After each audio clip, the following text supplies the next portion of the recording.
This is A Different Perspective with Kevin Randle. A retired U.S. Lieutenant Colonel, Kevin Randle has been studying UFOs for nearly 50 years. Kevin has investigated some of the most famous UFO cases in the world and has been consulted for dozens of documentaries about UFOs. Considered one of the leading experts into the Roswell UFO crash of 1947, Kevin has written more than 25 books about UFOs, including the recently published Roswell in the 21st Century. Now, here is the host of A Different Perspective, Kevin Randle. And welcome to this edition of A Different Perspective. I am Kevin Randle, and I will be hosting, as they say. I'm flying solo today because of a number of things. Number one is there's a lot of things I wanted to talk about that don't really line up with a single guest. There's a multitude of different things I wanted to kind of chat of. And I had a experience in the last week where one of my security cameras tripped and there's some kind of strange object, strange light on the video, which we'll talk about later on. But I wanted to kind of discuss that and show everybody what it is and have a picture of that area in the daylight so that you can see that there's really nothing there that would have caused the light. So we'll go into that as well. But as I say, there's an awful lot of things going on in the UFO field that don't necessarily have to do with sighting reports. Yeah, I keep looking at my notes. That's why I keep looking away, so that you would know that.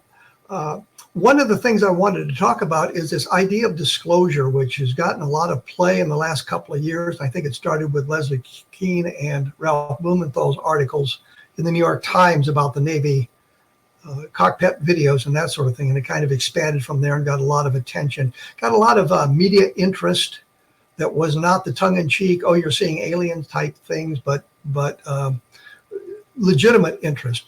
And I tell the story back 30 years ago, and I hate to say it was that long ago, but Don Schmitt and I, of course, were doing the Roswell investigation, and we had an interview scheduled with the Chicago Tribune. And we showed up at time. We were met in the hallway by an intern. We did not get into the city room. The intern did the interview and said at the end of the interview, which was very short, by the way, that the editors just didn't believe in this stuff. So you can see now that we get some interest in the news media that is not that kind of an attitude, that they're interested in finding some answers. We've progressed a little bit. I thought at the time, and this was 2017, that we would be moving toward disclosure. I now think that was a mistake. We're no closer today than we were back then. But I think it was important because it interested the Congress in this, and there were congressional hearings or investigations, which again didn't go all that well for our side. In one of the hearings, there were two Pentagon spokesmen and a number of, I think, representatives who didn't really know much of anything about it. What caught my attention was during the conversation, one of the congressmen mentioned Malmstrom Air Force Base, and there was a big sighting there in 1967. Sighting is in Project Blue Book, labeled as Belt, Montana, but this is the sighting in which a whole flight of missiles was deactivated from outside, which supposedly was impossible to do. And it became a matter of national security simply because of that one fact. And so we have the sightings from Belt, Montana that really don't reference much about Malmstrom Air Force Base. But in that discussion, one of the congressmen asked the two representatives about the Malmstrom Air Force Base encounter. And they both said, well, we don't know anything about that. We haven't heard about that, which I thought was strange because it was, in fact, a matter of national security. But toward the end of that meeting, that investigation, that, shall we call FUBAR, one of the spokesmen did say that, yeah, he knew something about Malmstrom. So, that's kind of a lie, an embellishment. But it gives you kind of the attitude that, well, we don't know enough about this to really investigate it, but we're going to start now. So anyway, it seemed to me that it wasn't moving toward disclosure anymore. They came up with ARRO, the All Domain Anomalous Resolution Office, I think is what the acronym stands for. Could we get a more complex name, by the way? I think we could work on that if they really, really tried. But they were tasked with setting up an investigation, and all the meetings that were broadcast over the internet, and I sat here and watched them all, provided us with very little information on the status of UFO investigations or what the sightings that were being made. But it was more about the logistics of setting up the investigation and who they were going to talk to and how they were going to conduct it, not discussing sightings and what they had found. So it didn't really go where we wanted it to go. Just last week, the week before, the Defense Authorization Bill was passed by both houses of Congress. And in the original bill, there was a section that dealt with what they call UAP.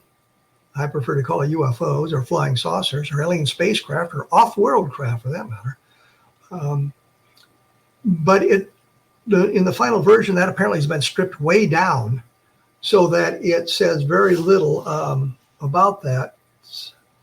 I was looking at my note there, but it doesn't tell me the exact wording. But it moved from the point where they were talking about everything that needed to be done to the point, well, we want to come some kind of report here in 6 months, and it really didn't task anybody to do that.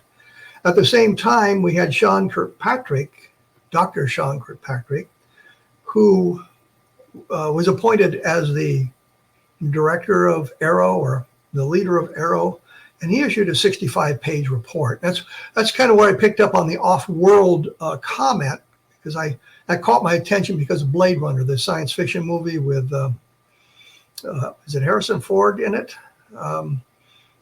Chasing the replicants, and they were talking about migrate to the off-world colonies. And so I kind of picked up on the off-world. But his report suggested there was nothing to this. They couldn't find anything. The reports, they solved a great number of the sightings, and had they sufficient information, the others would have been able to solve them as well. Which is the line from Project Sign, Project Grudge, Project Blue Book, the Condon Committee. If we had adequate information, we could have gotten found a solution for all of the sightings rather than the residue that remained unresolved. I don't think that's true. I think there's a number of cases where they got all the information they needed and they still couldn't resolve it, so they wrote it off as something ridiculous. And I hate to mention Level Land again, but that's the best example where we have literally dozens of people. The sheriff actually said they had hundreds of reports coming into the office. They were reporting this large glowing object, and if it approached your car would stall, and that sort of thing. And the Air Force wrote it off as ball lightning. It gives you an idea of the intensity of the investigation. I think the official investigator spent nearly 7 hours investigating that in Level Land, and we don't know where he was for a number of those hours. He visited the sheriff, he went off to did something, come back and visited with the sheriff again. So we didn't get a whole lot of information out. That became ball lightning. The point simply is Kirkpatrick's report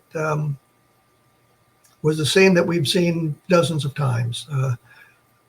We could resolve it if we had proper information. And there was one case from Austin, Texas at the end of Project Blue Book, in which they wrote it as insufficient data for scientific analysis. The witness, who worked with an Air Force lieutenant, wrote to Blue Book and complained about that solution. He said, what more information do you want? I gave you everything we had. We gave you the time. We gave you the distances. We gave you the locations. We gave you the observations that we made. What more information did you need? And the Air Force eventually changed the solution to unidentified, which I thought was kind of interesting. That was one of the last 3 unidentifieds in the Project Blue Book files. For those of you who want to look forward, it's at the very end of Project Blue Book. I've discussed it in a couple of books as well, and there may be some information on my blog about it as well. But I thought that was kind of important, looking at it from that point of view. Kirkpatrick said basically the same thing. You know, we looked at a lot of these sightings and we explained a lot of sightings, and that's true. I myself, in investigating UFO reports, learned that people can't identify Venus. I don't know how many times the solution was simply Venus. And if it's in close proximity of Earth, when their orbits kind of match, Venus can be very, very bright and can look very, very large. And if it's close to the ground, I've actually seen it where it seems like shooting rays or beams down toward the ground. So people are fooled by that. So I understand that there are problems with that. People being unfamiliar with what's going on in the atmosphere around them. So we get those sorts of things, but there is always this seeming attitude of those doing the investigations for the official investigation, we should say, for the government, that people just can't identify what they're seeing around them. It originally was that the people were drunk or ignorant. And I think we've kind of wiped that out in today's environment, because some of the best sightings come from highly educated people, highly trained people, and that sort of thing, who are completely sober at the time of the sightings, I should add. So we have to take a look at all that. So we need to reinvestigate some of Blue Book. And I think I've mentioned a sighting from Baltimore, Maryland in July of 1952, where the Air Force produced pages and pages of pages of why nothing happened there, because they had interviewed all these witnesses who were in the area and they didn't see anything. And I managed to get a copy of a newspaper article, thanks to Barry Greenwood, by the way, of the sighting, and discovered the Air Force had the date wrong. They're out there investigating it for, I think, March 29th or March 25th, and it really took place on March 14th. So if you go to the location and you're talking to people and say, what, did you see anything unusual on March 29th? They say, no, I didn't see anything there. And you cannot write off a sighting from 10 days or a week earlier by saying, well, nobody there saw anything. And it turns out there were additional witnesses that came out in the newspaper article. And I think in the Air Force file, I identified the names of some of those people as well. But the simple point here is that the investigations done by the Air Force, for the most part, I'll say, were not as accurate as they could have been. They left a lot to be desired when they did their investigations. And so we go through the Blue Book files, and we find some very good sightings in there about that. And I'm looking to investigate that further. There's a number of places where it says case missing, and I thought it'd be interesting to find out what I could about those cases and see if there's something significant about them. I think we're going to find that most of them are the typical UFO sightings that may or may not have a terrestrial explanation. I don't think they're going to be anything spectacular, but I think it's something that needs to be done. And I know Barry Greenwood and some others have done this for some of the sightings. I was going to take it a little bit deeper. So what we see is from Sean Kirkpatrick, I had to look at my notes to see what I wrote there, was that the tactic used by him to dismiss, belittle the sightings was the same tactic they've been used for literally decades by the officers assigned to the official Air Force investigations, whether it was Sign, Grudge, or Blue Book, that they really couldn't find anything, and they could have answered all the questions if they had sufficient information. And that is not to say they didn't make up information, they didn't miss bets, and they didn't just make up solutions when there was none. So we've got to take a look at all that. And I think that kind of leads me into my next point, which I'll tackle in the next segment, which is the nature of evidence and how that is being misconstrued or misused to belittle the people who see UFOs. And as I say, take a look at my blog at kevinrandle.blogspot.com for more information, and I will be back right after this. As I say, I'm flying solo today because there are things that I wanted to talk about, and I thought it was important to elaborate on some of those. When we left, I thought I would switch now to, I guess, the nature of evidence as we talk about it. And I've noticed a trend in on the skeptical side of the aisle, in which if we present eyewitness testimony, they say, well, it's anecdotal, as if that doesn't count, that the witnesses are incapable of relating accurately what they observed. It's just anecdotal evidence. Doesn't explain what it was, just kind of dismisses it as being irrelevant. And that's as opposed to scientific observation. And what kind of always caught my attention in that was a scientist goes out and makes observations in the wild of some phenomenon and come back and report it. And that's good, that's okay. But if it's an average citizen, well, that becomes anecdotal testimony and it's not relevant. I will point out that there are problems with eyewitness testimony. There's no question about that. There was a study done at the in 1986 or beginning in 1986 when the Challenger exploded, and a professor at one of the colleges speaking to his incoming freshmen in his psychology class gave them a short questionnaire with 6 questions on it about the news of the day. where were you when it heard it, who were you with, that kind of thing, just elementary things about what they'd seen, what they'd done on that day. And he held those questionnaires for the 4 years that the students were in college. And when we got to the point where it was now a senior seminar or whatever it was, he asked the students the same thing, gave them the same questionnaire, and added a sixth question: how accurate do you think your memories are? And what he found out was 25% of them, the memories were very accurate. He could compare the two questionnaires and see that the students got it right. 50% of them, there were some alterations, minor changes in what they remembered or how they remembered it and things like that. Really not important changes, but changes nonetheless. And there was 25% that got it completely wrong. One girl he was talking to said that originally she had been in class when she heard about it and was with fellow students. And in the questionnaire that he handed out 4 years later, she said she was home with her parents. And he showed her the first questionnaire, and she says, "Well, I don't know about that. This is how I remember it." And what that tells us is that these flashbulb memories, as they call them, which I guess where we remember important events. For those of us who are old enough, I unfortunately am among them, remember the Kennedy assassination, and I remember how we learned about it. I was in junior high at the time, I think. Or when Princess Diana was killed, or Berlin Wall coming down, the towers coming down at 9/11. We remember these things, but oftentimes as we access those memories, we sometimes alter them. And there is input that we get from these important events. I mean, how many times did we see the Challenger explode? How many times did we see the towers come down? How many times did they run the footage of the tunnel in which Princess Diana had died in? And that colors our thinking and changes our memories of the events as well. And we have to be cognizant of that. If we get, we make an investigation and we're within a couple of days of the sighting or the event, and write that stuff down, it's pretty accurate. As we move away from that, sometimes they get altered completely. Elizabeth Loftus has done a lot of work on memory, and she talks about what was called Lost in the Mall, and the experiment run with the consent of everybody involved. So it wasn't one of these things she's spraying on anybody. But the parents talked to one of their children about, remember when you were lost in the mall? And the kid did come up with quite a bit of information about it. It turned out it was a story they had implanted purposely.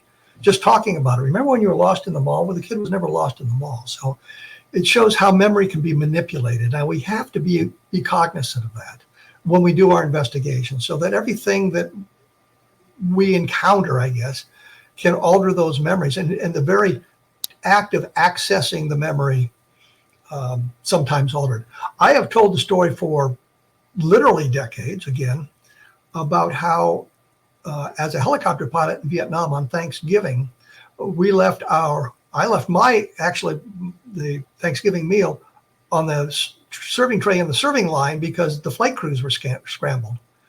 I came across a letter that I'd written home talking about that, and it turns out, no, that didn't happen. We were actually deployed to, I think, Tay Ninh, and we were on standby in case some sort of prisoner exchange went on or went bad or something like that, and that we were promised the Thanksgiving meal, I think by the 1st Cavalry Division. Anyhow, the meal was crappy and they charged us for it. The other point I should make is, yes, there were times we left our meals either on the table or in the serving line when the flight crews were scrambled. So it's not that it was a completely inaccurate memory. It was just it didn't happen on Thanksgiving. And I had the documentation to prove it, so I had to come clean on that. But it's an important point that's what happens frequently on that. Yeah. The other thing we need to look at is gathering that information. We, as investigators, have to be careful we don't inadvertently add to the witness's comprehension of what he or she saw. I did see a video of two guys. They had been launching weather balloons with flares on them to see if they could convince people they were flying saucers and that sort of thing. And they manipulated the situation in unprofessional ways. The experiment was flawed by some of the things they did. But what was important there is I saw one of the witnesses on one of the cable news channels, I think it was CNN at the time, and she was describing the video that they had taken of the unidentified flying object. And the newscaster, the anchor said, "Oh, it's flashing a signal at you." And she said, no, it's passing behind trees. The trees didn't have leaves on them, the deciduous trees, and it was wintertime. And so she was aware enough to say, no, it's not flashing, that's caused by the trees. We later learned exactly what it was, and there were a number of reports that came out at the time that they were flares attached to balloons. So the witnesses were identifying what it was. Some of them were identifying and some of them weren't.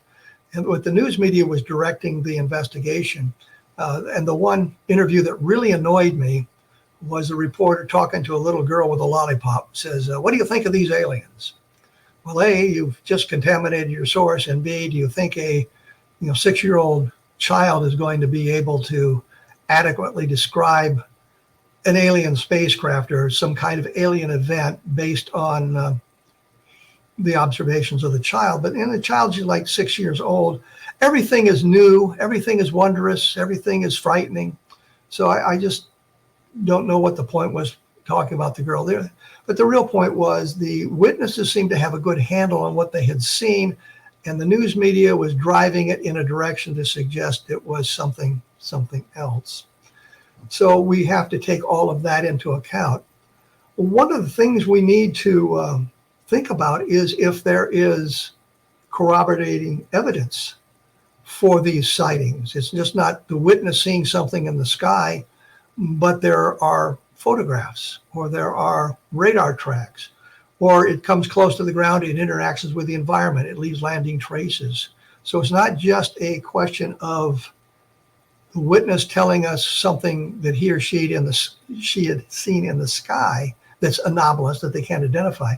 By the way, I'm going to divert for just a moment. My PhD dissertation was on how belief structure influences the identification of anomalous phenomenon. And I used a series of photographs of what I knew they were, but they were ambiguous photographs. You didn't know what they were. And I discovered that if you had a belief in alien visitations, then your identifications tended in that direction. Or if you were strictly religious, your identifications went in a different direction. Maybe it was more spiritual, maybe it were ghosts, something like that. So there is I guess a subset of this where your belief structures influence how you react to a stimuli, whatever it might be, without knowing it. And when I come up with the video that came from my security cameras, you'll see kind of what I mean by that. But it's an important point that we have to remember.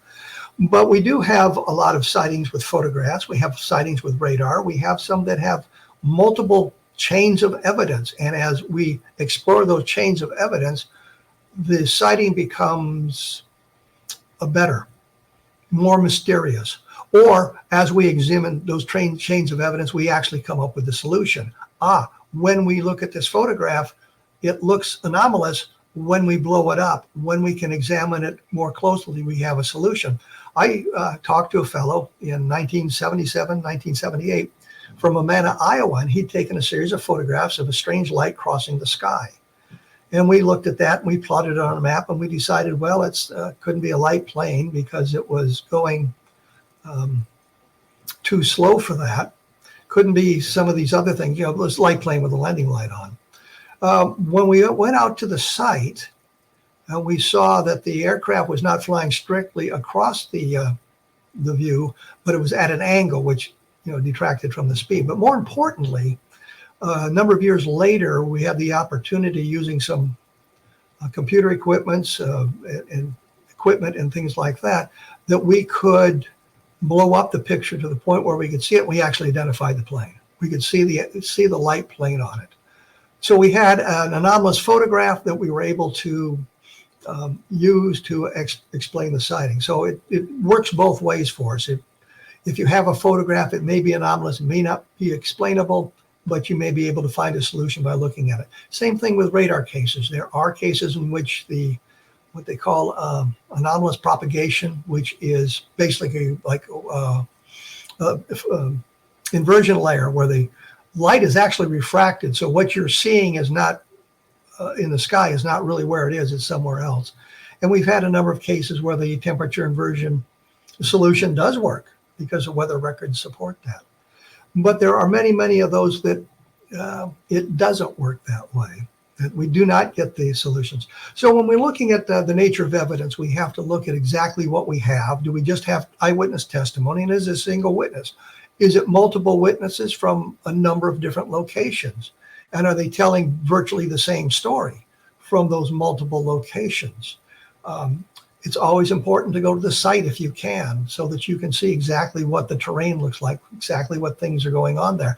And like when we look at the video here, we'll see the terrain across the street from where this, from my security camera, so you can see what is there, and was this a cause for this anomalous object on the video camera.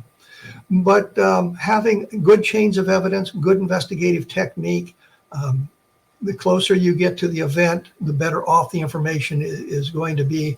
And we have to realize that as people study the cases, or as they remember it in their own minds, or they see other information about it, they sometimes incorporate that information unintentionally into their sighting, and it kind of leads us astray. So the nature of evidence is important, and whether it's anomalous or scientific investigation backed up with some kind of physical evidence is important for us to do. As I say, we're going to talk about a couple of good sightings here in just a moment, so I will be back right after this. And I am back, obviously. I have to comment here. Sometimes doing these solo shows gets a little bit confusing, and I sometimes forget exactly where I am in the show. That's why I have notes, by the way. And one other comment, I will be putting up the video that I'll be talking about in the last segment on my blog, so you can see the whole thing and some of the other comments about it. So you can take a look at www.kevinrandle.blogspot.com. But I guess it's a form of evidence, so we've got to take a look at it. But you'll be able to see that and maybe give some comments about it, and I'll give some more descriptions about it here.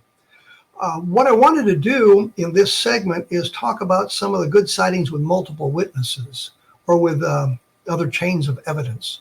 Because as I say, eyewitness testimony is good to a point.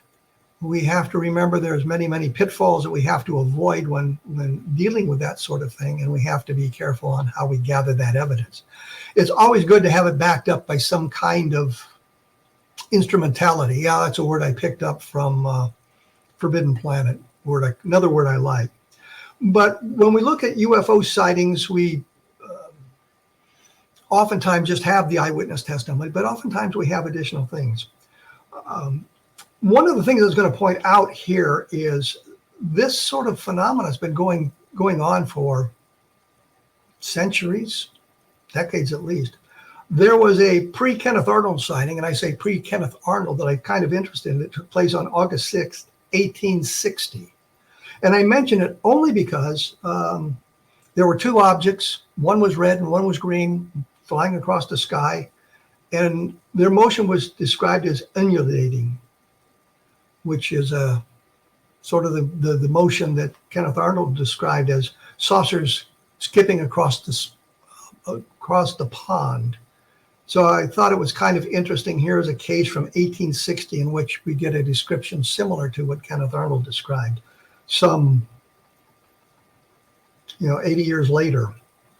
Oh, by the way, that was from Norfolk, Virginia, if you're interested in checking that out. But when we look at these UFO sightings, one of the things we always look for are landing traces, if it's come close to the ground, if it's landed. Ted Phillips created a catalog of some 4,500 to 5,000 landing traces. This is where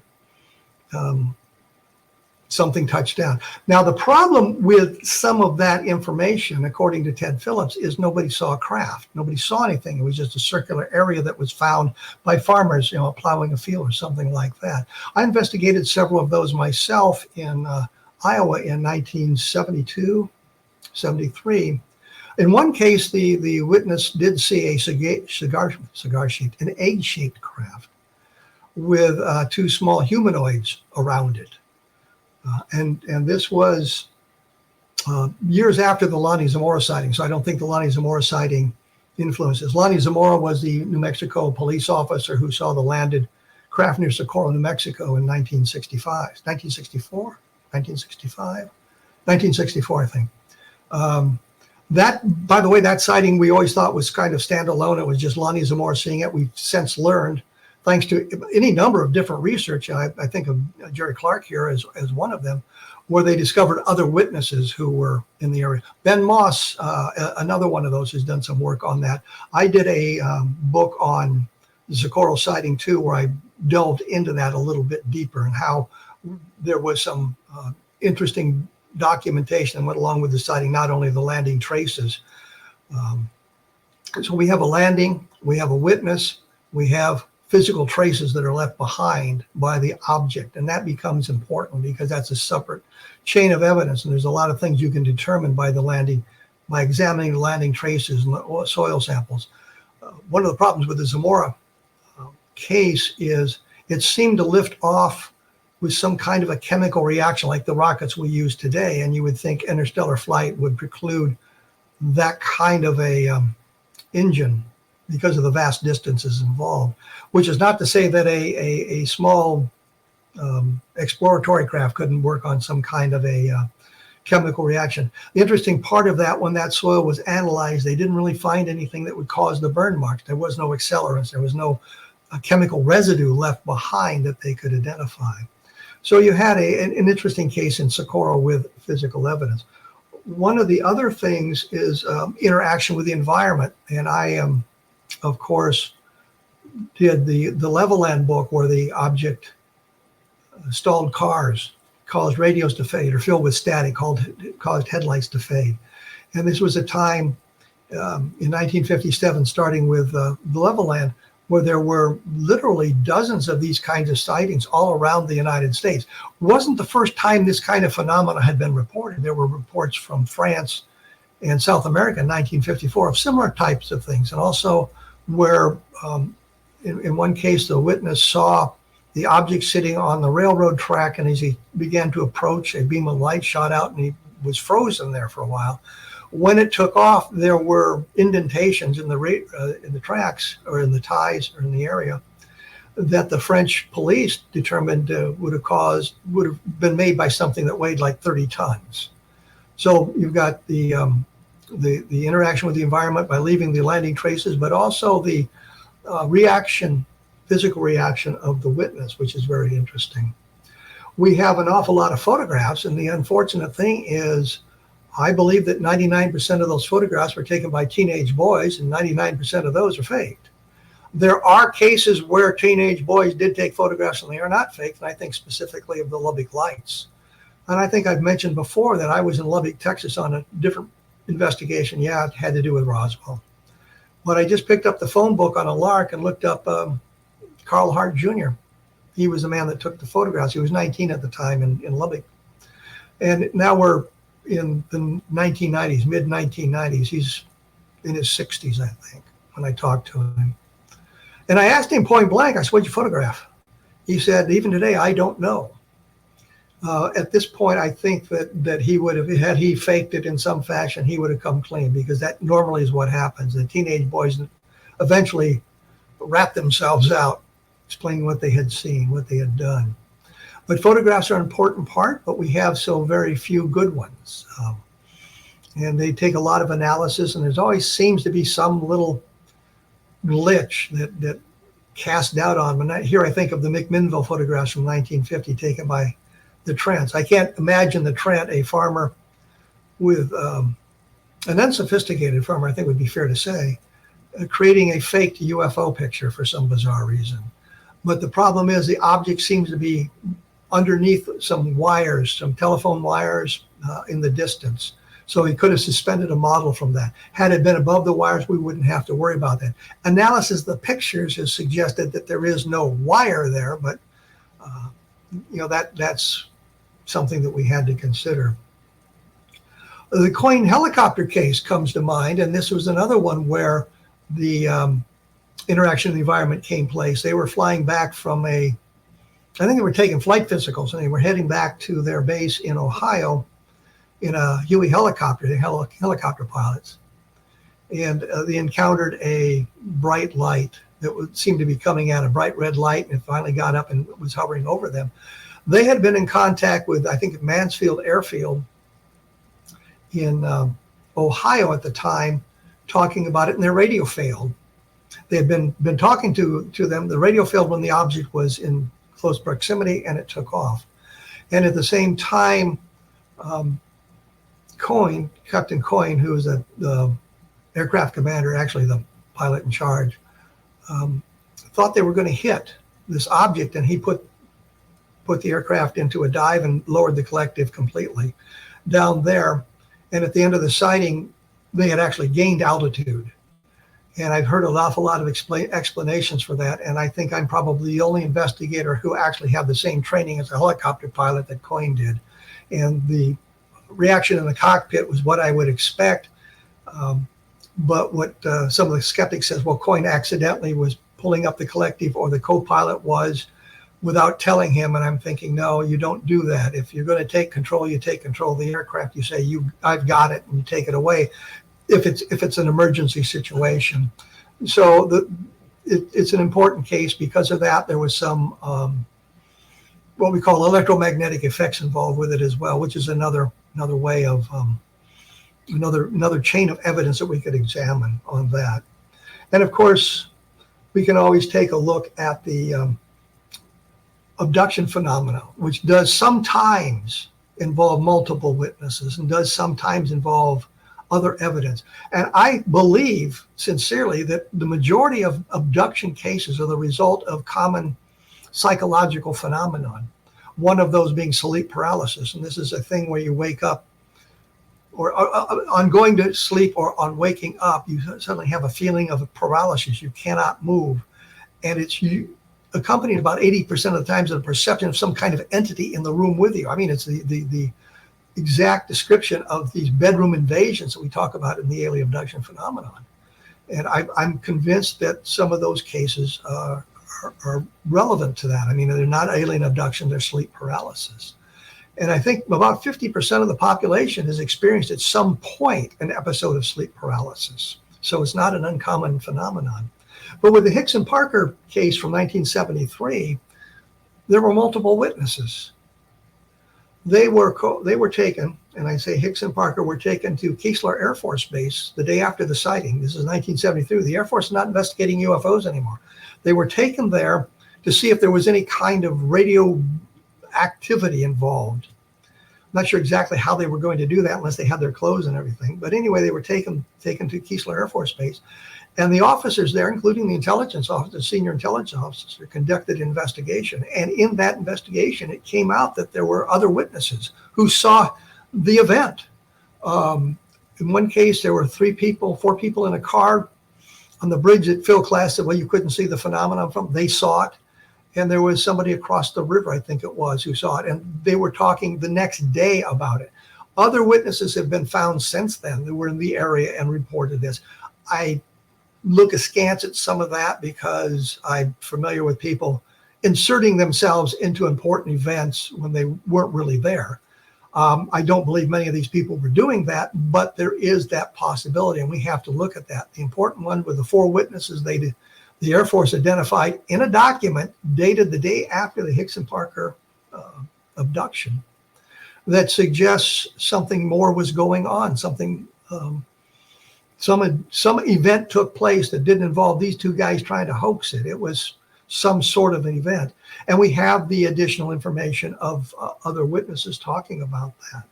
So when we look at some good sightings, we have multiple witnesses, we have some good photographs with multiple witnesses, we have landing trace cases, we have interaction with the environment, we have the abduction phenomenon. And I will say again, I think most of the abduction cases are the result of terrestrial explanations and maybe psychological problems for some of the witnesses. When we did our research into alien abduction, we found some psychological anomaly that was about 30% of the cases, which I won't go in here because it just causes all kinds of aggravation when we bring it up. But it's information we discovered in the research. It wasn't a place we were going. It wasn't what we thought about it.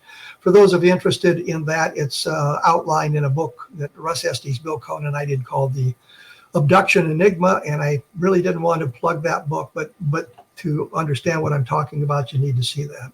When we come back, we'll take a look at the video and we'll see what we can determine from that. So please stick around. And I am back. I will not have to look at my notes anymore. What we're going to see here is a short video. It's only 11 seconds long. We won't get the full 11 seconds because of a problem with the transferring it from one thing to another thing to another thing, but we can get to see what I'm talking about. This took place in the last week or so. I have security cameras around my house. They're triggered by motion. There's a lot of deer around here, and sometimes I turn the cameras off. But one night at 12:24 a.m., a deer was walking across the driveway, and behind it you see this anomalous blob of light. It looks like it's, well, there it is. You see the anomalous blob of light going on there. You can also see a reflection of it behind the deer on the driveway there. There's another blob down the street. That's in fact a street light, and it doesn't move. So when you see the whole video, you'll see the one light move as you saw it move around. There's nothing over there that I can think of that would cause that light. I did take a photograph of it in the daytime, not the light, but a photograph. There you see it again, moving around.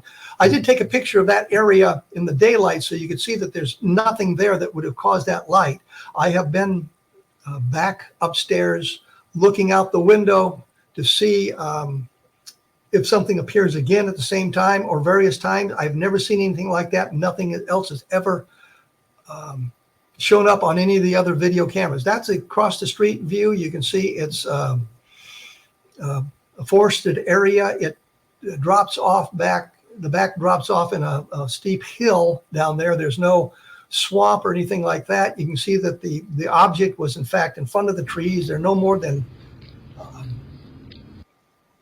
60 feet away from my camera. So there's absolutely nothing there that would have caused that that blob of light. I have no idea what it is. I have contacted a few people and shown them the video. They don't know what it is either. I bring this up because I'm puzzled. I think it's interesting. I think it has absolutely nothing to do with alien spacecraft, alien visitation. It's some kind of anomalous light that just appeared on this single occasion. And as I say, the cameras have been up for a year, and I have never seen anything like that in the past. I've seen a lot of deer. I've seen turkeys. I've seen rabbits. I've seen kittens on my front porch. But I've never seen anything like this at all on the on any of the cameras as we look at it. What caught my attention is, I mean, it looks like it's a perfectly circular light. It's obviously white. It seems to create a little bit of trail as it moves around, and then it goes off to the top and the camera, out of the camera range. So it's not a very long video of what we were talking about. So anyway, I'm puzzled by this. I'm about to submit it to the MUFON group here to see if they have any clues on it. I've talked to a few people. We haven't seen anything like that before. But I guess the point here is we've seen some other videos taken in other parts of the world where there's these anomalous lights like this. And it puzzles the people who have reported it. I think the APRO group had one of a light during the daylight, as a matter of fact, crossing below a camera. That was kind of interesting in that respect. So this might supply some kind of a solution for some of those sightings.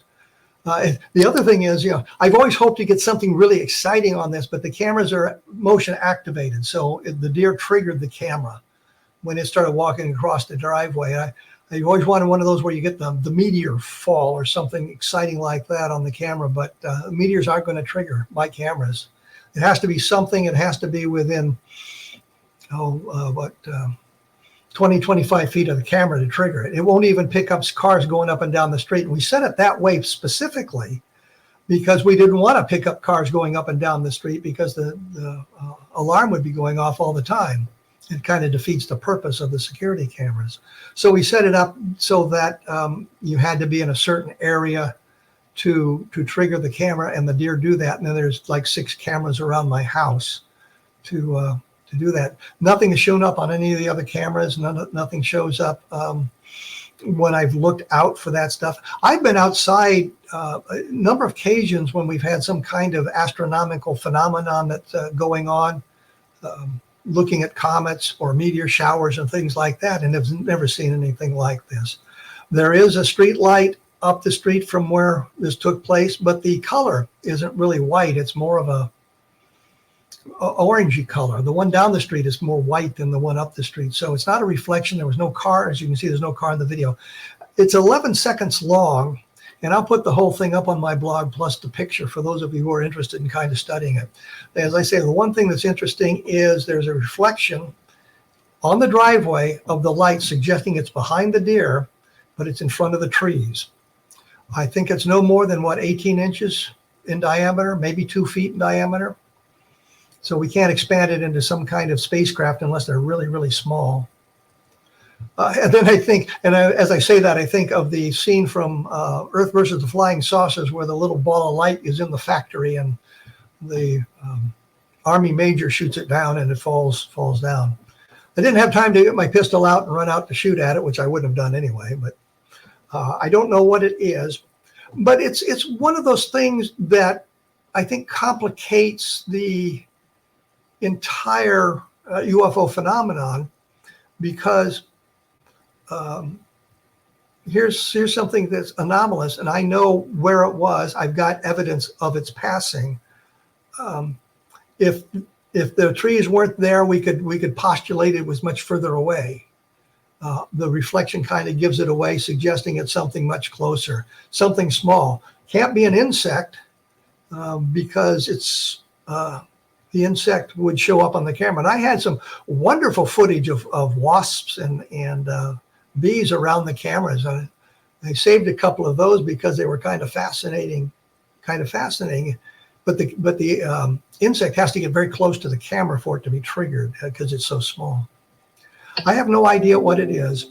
But as I say, I've looked at the other footage that people have taken of things like this, and it reacts that way. It's not under intelligent control. It doesn't seem to be under intelligent control. It could be some kind of a robot probe. I think during the green fireballs, and these were the sort of meteor-like things seen over the desert Southwest in the late 1940s, around the areas where they were had dropped the first atomic bomb and were doing rocket research and that sort of thing in New Mexico. And it puzzled a lot of people because, according to the meteor experts, the color was way too green for them. They were localized in this one area, which made no sense to them. And they were trying to find an explanation for these green fireballs, which I don't think they ever found a satisfactory explanation. I know one of the great experts in meteorics had gone out. He was at the university in Albuquerque. He's got a great meteor collection there too, by the way. But he'd gone out a number of times trying to find fragments, and he had great luck finding fragments of meteors that hit the ground with his techniques. But he never found any fragments of this. There was a plan afoot to put cameras in the area that would record the scene throughout the night. And I think they actually got one camera going. Ed Ruppelt, in his book on the unidentified flying objects, said they never got the cameras up. They never got them working. They never got any photographs. But there's evidence in the Project Blue Book files they did get a photograph. They got one. I haven't seen it, and it's probably not very spectacular, but there is supposedly a photograph is documented. The point simply being there are natural phenomena that we still do not understand that I guess, confuse the issue. Green fireballs is a prime example. My video is a prime example.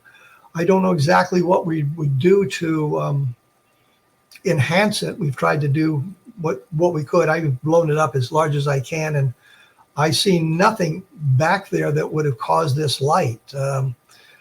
In the wintertime, when the trees have lost their leaves, you can see some lights. There's I'll call it arroyo, a canyon-like area behind the houses there. And about a mile and a half away, there are some other houses. But where the tree is fully leafed, you can't see those houses. You can't see any of that stuff. And besides that, it's obviously in front of the trees, not behind them. Once again, I don't know what it is.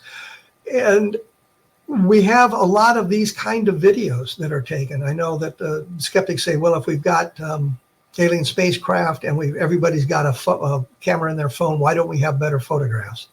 Maybe because they're so rare, maybe because sometimes, and I've reported on this myself, where the witness doesn't get the camera out in time. There's cases where the camera fails, especially on the cell phones, the cameras fail. And sometimes they record video, not video, but audio, but there's no picture.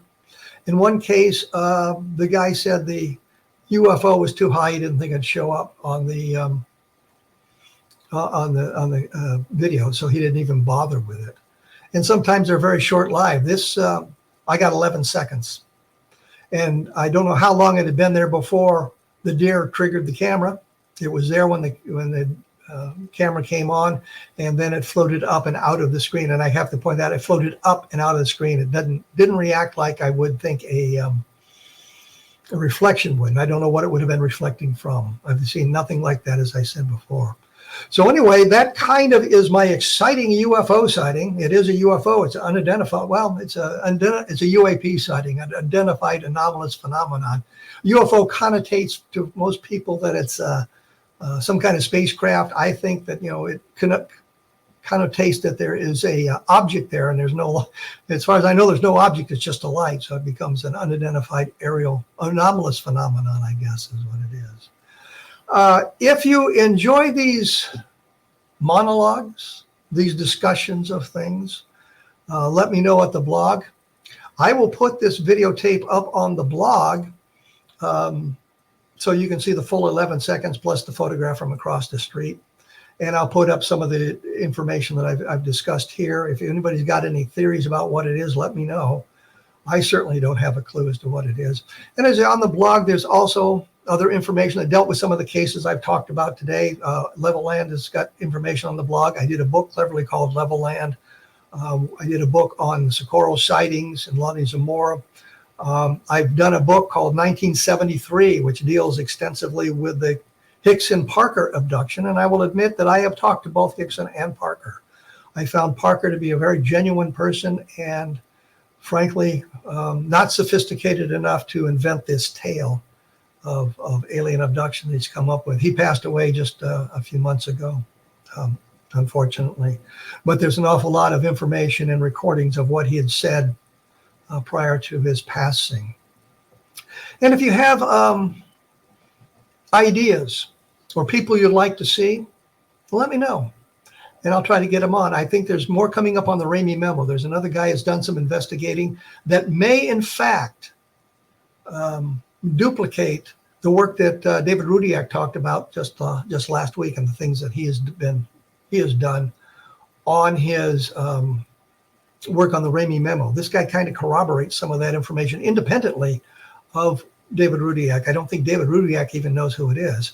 So with luck, I'll be talking to him in the near future. And I shall be continuing searching out interesting guests for the program. I try to stay away from those that I think are less than candid with what they're talking about. Sometimes we have to interview those people to kind of clear the air, that sort of thing. Anyway, that's about it. Once again, take a look at my blog at kevinrandle.blogspot.com. The books are available at amazon.com. The 1973 book deals with Hickson Parker. There's the book on Level Land. There's a couple of new books on Roswell there that does have some additional information that was not published in the past. So there's a little bit of intriguing new information. I think it pretty well debunks the Project Mogul explanation and other explanations for the debris that fell at Roswell. Anyway, that's all I have for today. If you want me to do something, please let me know, and I will be back shortly, in a couple of weeks, next week, with David Muller, by the way, talking about the project that he's working on down in Albuquerque, New Mexico. So thank you for tuning in.